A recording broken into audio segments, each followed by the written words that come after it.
So what is HR 4583, and should you be concerned or worried?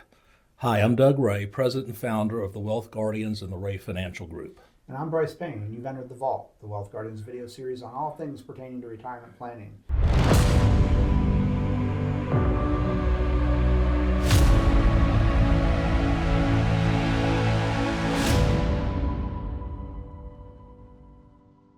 In this episode, we're going to talk about that HR bill and what the 7 proposed changes to Social Security might include. You see these like and subscribe buttons down below you here. Feel free to click on those and subscribe to us if you want to catch future episodes of The Vault with Doug, Garrett, and myself.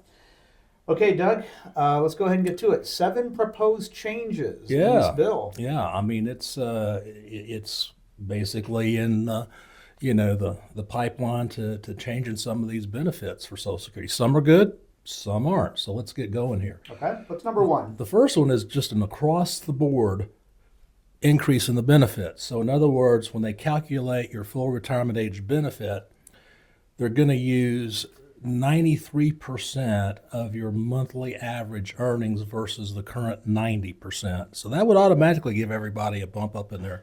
So if one of the problems with Social Security is that they're thinking that it's going to run out of money at a certain point in time, year 2034, isn't this moving in the wrong direction? Well, hang on. There's a change there too. All right.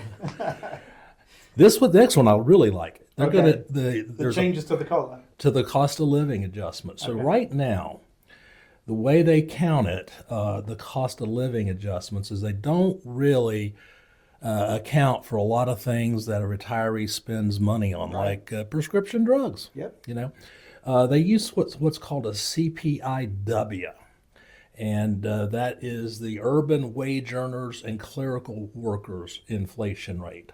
So what they're thinking about doing is they're going to replace the CPIW with the CPIE, the Elderly Consumers Inflation Gauge. Did they just create this one, or has that one existed for a while? I have no idea. I've never heard of it. Okay. So a new index that they're going to base inflation off of. Yeah. Okay. So the next one is they're going to increase minimum benefits of the long-term low-income earners. So as you know, you're paying into Social Security benefits every pay period. And the more you make, the more you pay into the benefits. Right. And that means the larger your Social Security benefit's going to be. Right. So a low-income earner who has basically been low income all their life is not going to get a big benefit. Right. So this is going to change it a little bit, and it's going to allow them to get some more benefits in their Social Security check. Sounds like that's making Social Security and really emphasizing the social part of Social Security. Yeah, for sure. All right. And then we're also talking about payroll taxes. Well, before we get to that, there's some government employers out there that have nice pensions, right? Yes. Employees. Well, along with that, they also have been contributing into the Social Security system. Sure. But there's this thing called a windfall elimination provision, which means a government employee who has a pension, their Social Security benefit gets cut fairly highly. So they're thinking about eliminating that because, after all, they've been paying into the system too. Okay. All right. So again, perhaps moving in the wrong direction if they're trying to make it solvent again. Well, here we go. This is the next change. Here we go. Right now, once you go over making $160,200, you do not pay into the Social Security system anymore. Beyond that, Yeah. Now, Medicare, you're paying, it's unlimited. Right. So here's what the proposal is. Once you go over $400,000 of income, you'll start paying back into the Social Security system. Now, here's the catch. Less than 1% of Americans make over $400,000. Yeah, it's not a lot of people do. I wonder if the math works out on that for Social Security. Who knows? Okay, well, that's an interesting one. And then what about applying Social Security tax to net investment income? So again, they're fixated on the incomes over $400,000. All right. So basically what this means is right now you're paying 12.4% of your payroll into the Social Security system. Right. So anybody making over $400,000, they're going to double it. You'll pay another 12.4%. Okay. Wow. Yeah. So I if you know. make 399,000, you're in the clear. If you make 401,000, Yeah. huge difference on how much you're going to interest That's rate. right. That's Okay. right. And then the last one? The last but not least. So right now there's two parts to Social Security.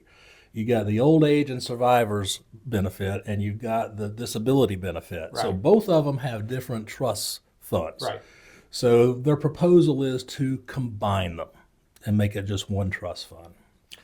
Now, this is obviously a political year. Do you think there's any chance this thing's going to pass?